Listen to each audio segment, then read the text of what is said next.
Bicycles are amazing that you can balance them. Somehow you just on two narrow wheels, you can keep them upright. And you can only keep them upright when they're moving. And what's well known about bicycle balance is that the major effect in bicycle balance is that steering is what gives you balance. If you lock the wheels of a bicycle so it can't steer, the angular momentum of the wheels contributes exactly nothing to bicycle stability, and it falls over when it's moving forwards exactly the same way it falls over when it's stationary. The amazing thing about bicycles is that they can balance themselves. That somehow a bicycle, if it's moving fast enough and not too fast, will steer itself and balance. And I balance this, and I can balance this with my hands. And the basic mechanism of the balance, if you want to think about it, is that when it tips this way, I move my hand back under this way. When it tips this way, I move my hand back under this way. And this is the basic mechanism for bicycle balance. So if you think of a bicycle rolling along, and it's falling this way, the way that a bicycle balances is that you steer it, and the steering doesn't do anything if a bicycle's not moving. But if a bicycle is moving forwards, when you steer it, it moves the wheel sideways. And the net effect is, I'll aim this at the camera, is if the bicycle's leaned this way and you steer it, it pops the wheels underneath the top of the bicycle. So it's as if I'm balancing the bicycle on my hand, and when the bicycle leans this way, you steering it brings the wheels back underneath. Steer it this way, it brings back underneath. Now the natural thing to think of is that it's something about a gyroscope, so that you know that when things spin fast, they somehow are rigid because they're spinning. So here's a kid's gyroscope. And when it's spinning, think of it as a bicycle wheel spinning. It has a tendency to keep its alignment. So for example, it can balance. And you'd naturally think that a bicycle is stable because of the spinning.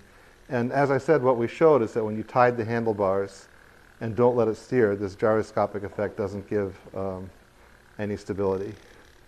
So what is it about the moving that gives us stability is that this spinning gyroscope has this sort of squirrely aspect, which you can feel when you hold a gyroscope. It's not just that it wants to keep its alignment, it's that when you try to turn it one way, the effect is to turn a different direction. And the net effect of that is that for a bicycle wheel, if a bicycle wheel is spinning, so imagine this bicycle wheel is spinning like so, that when the bicycle tips to one side, this wheel acts like a gyroscope, and the net effect of this tipping is that it causes a steering.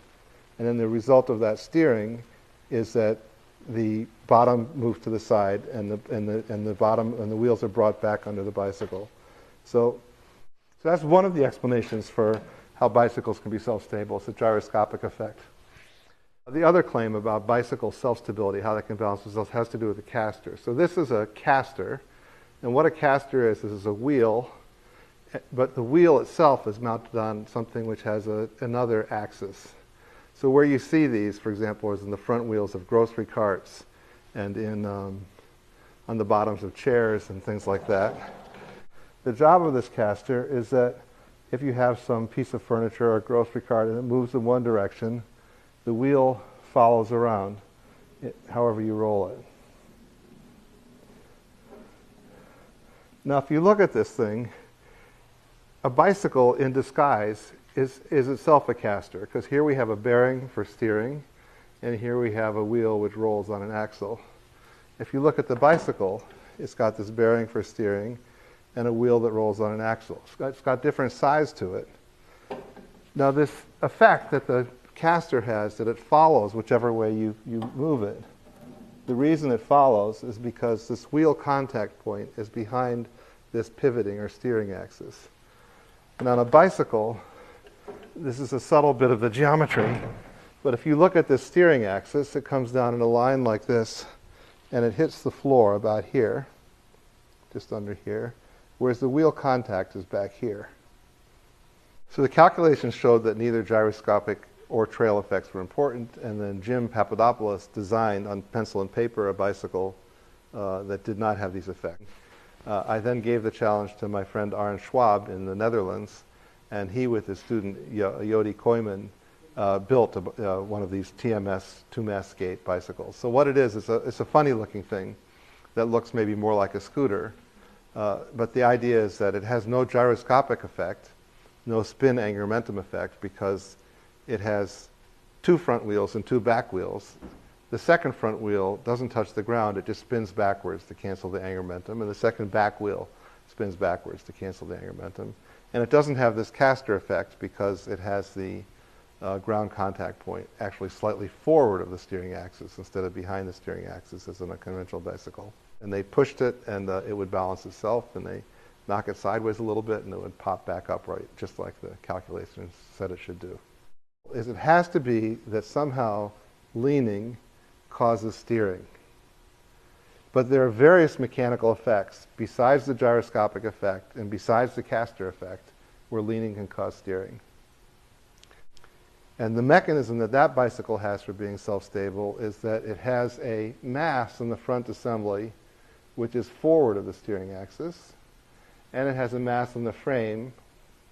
And when the bicycle falls, this one tends to fall faster, just like if a stick falls and the stick is shorter, it falls faster than a longer stick.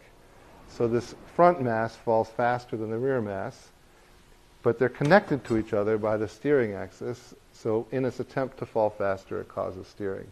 And that's what we think is the primary mechanism of stability of this TMS, this gyro-free and trail-free bicycle. But there are other coupling effects that could contribute to self-stability of a bicycle, and they're in the equations, and they affect the self-stability in principle just as much as the gyro effect, the trail effect, or this gravity effect, which I just described.